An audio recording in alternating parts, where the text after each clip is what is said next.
Greetings, my relatives. My name is Dr. Johnny Gonzalez Chavez III. I am Tigua from Tortugas Pueblo in Las Cruces, New Mexico. My mother's family comes from the Isleta del Sur Nation in El Paso, Texas.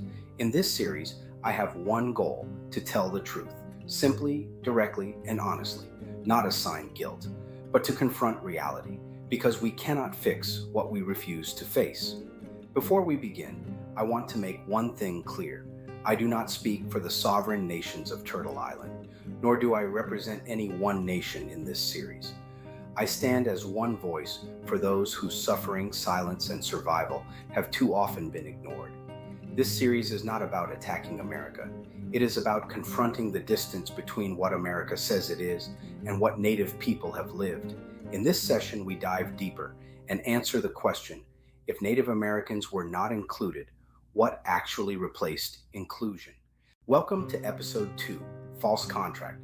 There's a phrase we hear often when we talk about the foundation of this country: consent of the governed. It sounds fair, it sounds just, it suggests that government only exists because people agree to it, and that power comes from that agreement. But to understand what that really means, we have to slow down and ask a more precise question.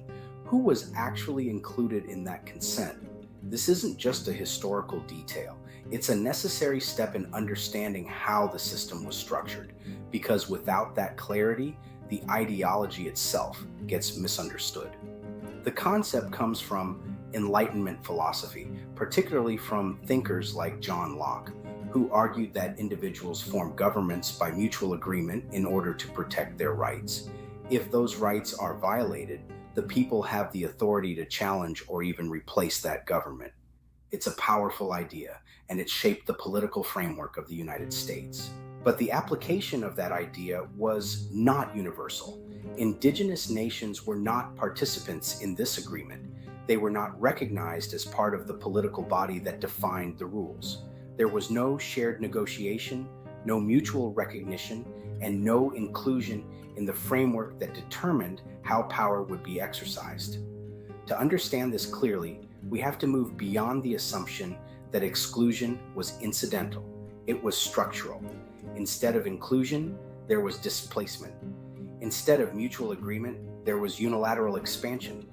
While foundational political ideas were being formalized, indigenous communities were being systematically removed from land that had sustained them for generations.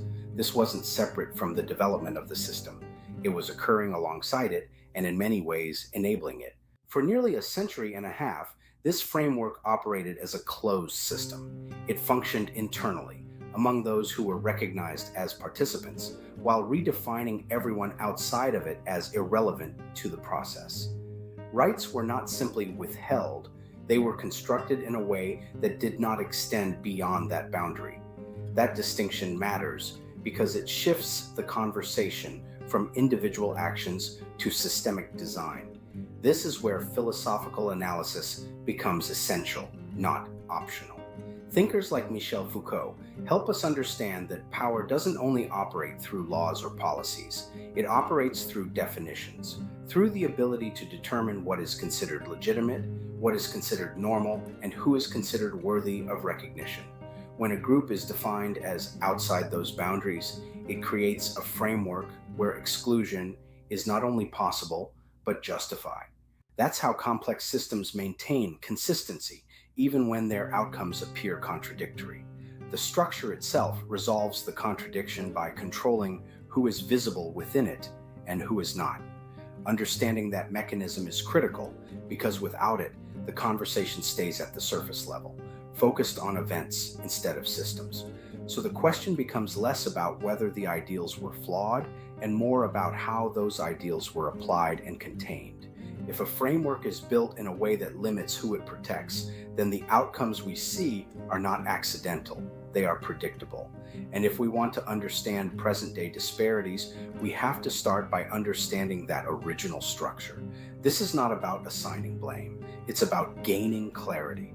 Because without clarity, complex ideologies get simplified into narratives that don't hold up under scrutiny. And when that happens, the system remains intact, unchallenged, and misunderstood. So, moving forward, the question we need to keep asking is not just what was promised, but who was actually included in that promise and what that meant for everyone else.